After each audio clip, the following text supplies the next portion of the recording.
Último bloque de Bonito Cuelgue, siendo las 15:48. La verdad que una de las mejores cosas que he leído en estos tiempos es un libro que se llama Los Oesterheld. Tiene que ver con la familia emblemática de lo que fue el terrorismo de Estado en la década del 70. Es un libro muy interesante que escribieron en una dupla, Alicia Beltrami y Fernanda Nicolini. Lo edita Sudamericana. Estamos hablando justamente con Alicia. Alicia, te saluda Adrián Pertoldi de Bonito Cuelgue. ¿Cómo estás? Hola Adrián, ¿cómo estás? Muy bien, Alicia. En primer lugar, felicitaciones por el libro. Es una obra, la verdad que muy densa en el sentido de lo emotivo, digamos. La verdad que me llegó desde el plano personal y emotivo también la crueldad y el grado de gravedad que tiene lo que ha pasado a la familia Oesterheld. La primera pregunta para aquellos que no lo conocen, que quizá para las generaciones más jóvenes, ¿quiénes son los Oesterheld para aquellos que no lo conocen? Bueno, muchas gracias por los halagos y los Oesterheld, la verdad es que fue mucho trabajo, ¿no? Por eso también. 5 años, ¿no fue? Sí, 5 años de trabajo, entonces por eso hay el volumen de información era muchísimo, entonces hay como mucho nivel de detalle, ¿no? La familia Oesterheld era la familia del historietista Héctor Germán Oesterheld, el creador de El Eternauta, de Sargento Kirk, de Bull Rocket, de Mort Cinder, de muchísimas historietas que fueron un antes y un después en el mundo de la historieta, ¿no? En Argentina y en el mundo, digamos, así como lo dicen no solo especialistas, dibujantes y colegas que lo admiran muchísimo. Héctor en la década del 70 empezó a militar en Montoneros junto con sus 4 hijas y desaparecieron por el aparato represivo del Estado, digamos, por la dictadura.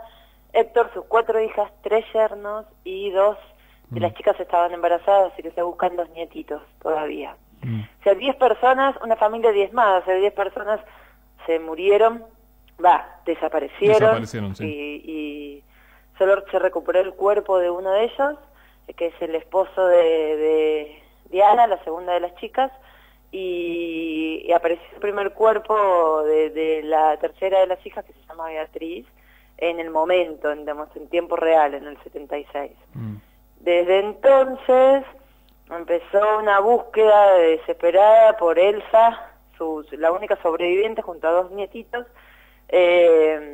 a ver qué había pasado con toda su familia, y Elsa falleció el año pasado sin encontrar a sus 2 nietos, y bueno, sí, con mucha más información de la que existía en aquel momento. Y Igual, una lástima que Elsa no haya podido ver también esta obra de ustedes, en la cual ella participó, digamos, que obviamente creo que simboliza un tiempo, y la verdad que es muy, pero muy interesante. La pregunta, Alicia, tiene que ver, ¿qué les llamó la atención de la investigación? ¿Por qué empezaron a investigar esto con Fernanda? en realidad siempre era una historia como muy... Sí, emblemática, digamos. Sí, y además muy como increíble, ¿no? ¿Cómo puede ser? O sea, hasta el día de hoy igual, después de 5 años de investigación, te seguís preguntando lo mismo, ¿no? ¿Cómo puede ser esa atrocidad de que desaparezcan a toda una familia? Pero igual, siempre quisimos corrernos un poco, nos atraía mucho y nos daba mucha curiosidad la imagen de las 4 mujeres, 4 chicas, ¿no? 4 hermanas divinas, hermosas, así como una foto siempre idílica. ¿Cómo es que todas decidieron militar? ¿Cómo es que se llegó a eso, no?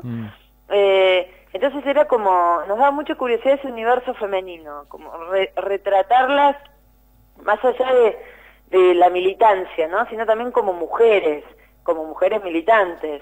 Y también nos quisimos correr un poco del eje de la tragedia, que era lo que siempre se conocía, que inevitablemente íbamos a llegar a contar eso, pero queríamos como recuperar los vivos, digamos. Igual, ¿no? Alicia, me parece también importante, leyendo el libro, que no hay una utilización del golpe bajo, porque se podría implementar, porque en una historia así el golpe bajo te puede vender un montón, pero sin embargo ustedes tratan de recorrer otro camino, y eso también es muy valioso. Exacto, es que eso fue la idea, digamos, original.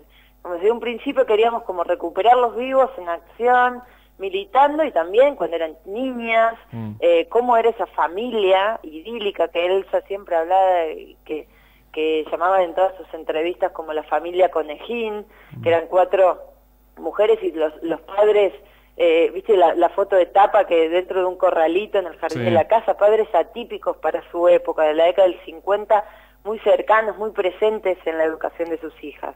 Entonces, como reconstruir eso también, esa dinámica familiar y contextualizarla, pero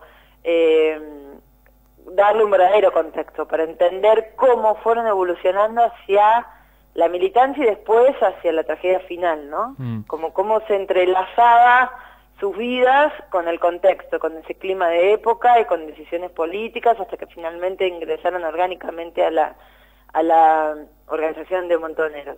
Pero viste que también hablamos, por ejemplo, una de ellas hacía teatro, estaban dentro de un universo cultural muy alimentado por sus padres. Claro. Entonces también retratamos eso, como una pintaba, la otra hacía teatro, y qué tipo de teatro se jugaba en ese tiempo, en la década del 60 y 70, cuando todo era una ebullición y una creatividad a nivel mundial y a nivel país también, ¿no? Hasta que la dictadura arrasó con todo eso. Pero... Alicia, en el caso puntual del libro, obviamente lo escribiste con Fernanda Nicolini, otra colega. ¿Cómo fue el tema de la separación, cómo se trabajó para escribir? No es fácil, me imagino, escribir con otra persona, diciendo, bueno, ¿cómo lo enfocás? La otra mirada, ¿cómo fueron construyendo eso? También en lo que tiene que ver la investigación, digamos.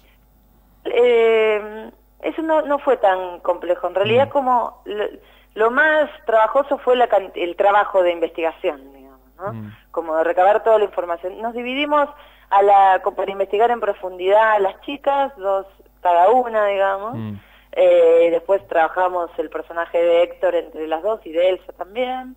Y entonces después sabíamos que iba a ser desde un principio como una historia que parece narrada como una novela, pero que tenía que ser fragmentada, porque si no era imposible poder escribir de a 2 algo, ¿no? Como uno manejaba la información en profundidad de cada una de las que nos habíamos dividido, ¿no?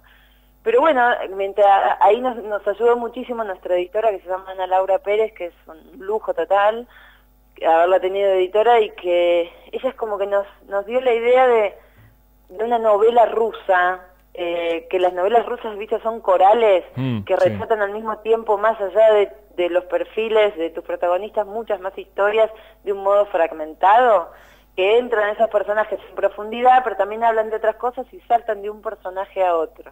Entonces nos dice, ¿por qué no leen Vida y Destino de Grossman, de Vasily Grossman? Y ahí encontramos la estructura. Cuando esa estructura la llamamos ya después narrar, las 2 teníamos un estilo así como bastante ascético, digamos, así como narrar, y bueno, juntar muchísima información, y después ya fue un trabajo de, bueno, a ver, yo tengo esta escena donde están todos, la escribo yo, esta tengo de Héctor, así, pero... Alicia, te hago una consulta, digamos, analizando, obviamente, después de leer el libro, obviamente salieron en muchos diarios, si hay un título que genera algún revuelo, al menos en las redes sociales, un ámbito también muy particular, el título de La Nación, no sé si lo leíste, de la crónica del libro que hicieron. ¿Qué título? Una familia recorrida por la violencia de una época. ¿Qué te pareció ese título? A mí me hizo un poco de ruido porque fue producto del terrorismo de Estado. Digamos. Sí, puede ser el título, digamos, el título como desde un lugar, como tratar de correr un tiempo violento, digamos, la responsabilidad de un tiempo violento en vez del terrorismo de Estado. Sí. La verdad es que no, si lees la nota... La nota, claro, está muy bien hecha, pero el título es como que me quedé sorprendido. Digo, bueno, mira, si uno empieza a hurgar un poco, es como que da a entender de una época, justamente en este tiempo, que también te quería preguntar acerca de la declaración de Macri esta semana, de una guerra sucia, y cuando uno ve la historia... Mira, respecto a la nota, a mí me pareció buenísima esa nota. Sí es cierto lo del título, lo de violencia, pero la verdad es que no había como enfocado demasiado ahí, porque me parecía muy buena esa nota, y porque en realidad también nosotros a veces referimos a un clima de época violento, ¿no?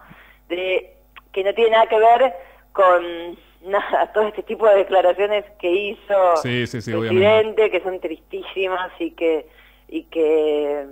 intentan en cierta medida volver a la teoría de los 2 demonios, cuando si bien la época y el modo de concebir la política no era el actual, y existía cierto violencia, sí el aparato, por eso nosotros intentamos mostrar esa complejidad que sí era en un punto violenta, ¿no? Pero no tiene nada que ver con los crímenes de lesa humanidad nada, que llevó a cabo el Estado, que es atroz y que no fue ninguna guerra, digamos. Alicia, justo se nos está terminando el programa, te quiero hacer la última pregunta. Hablamos al principio, yo lo hacía en la introducción, de que el libro es un libro muy, muy pesado y muy denso en lo emotivo. ¿Qué parte a vos te costó más? En la cuestión de decir, mira, esto me costó, digamos, porque desde la primera página hasta la última tiene un grado de emotividad muy fuerte. En lo particular, en lo personal, ¿qué es lo que más te costó escribir? A mí me costó muchísimo cuando empezamos a trabajar las caídas de todos. Me faltaba el aire, me hacía mucho daño y digamos, en principio fue una investigación que cuando sabes el final, no te corres es muy difícil correrte de esa sensación de la tristeza que te produce saber cómo terminaron todos, ¿no? Pero concretamente la última parte, la década digamos el año 76, 77, fue nada de eso, tenía sueños, soñaba con Héctor, que íbamos por la calle y que de golpe venían dos Falcons y Héctor como desaparecía del lado mío, como cuidándome, digamos, porque todos los testimonios, eso fue una época, por ejemplo, que estaban todos los testimonios que leíamos sobre Héctor y que recabábamos, nos decían que era una persona muy protectora. Entonces, si él iba con una compañera embarazada, iba a chequear una situación antes para no ponerlo en riesgo a ella, sí, como muy paternal, ¿no? Entonces, yo soñaba que iba caminando con él, hablando como amablemente, de golpe se oscurecía la ciudad, entraban unos Falcons, una policía, y de golpe ya no lo veía más al lado mío, ¿no? Y tenía que ver con esa sensación, con esa idea de cuidarte, claro, que en todo caso, si lo secuestraban a él, era él solo y que no se dieran cuenta que yo estaba con él, por ejemplo, ¿no? Entonces, entras en un clima que cuando terminás el libro te das cuenta del grave involucramiento en el, claro, que entras para contar una historia así, ¿no? 5 años. Alicia, felicitaciones, ya lo he dicho por el libro, la verdad que lo recomendamos, lo edita Sudamericana, los Oesterheld, una mirada muy pero muy interesante. Felicitaciones por el laburo también a Fernanda y un gran abrazo. Muchas gracias. Bien. Otro para vos. Dale, estuvimos dialogando en Bonito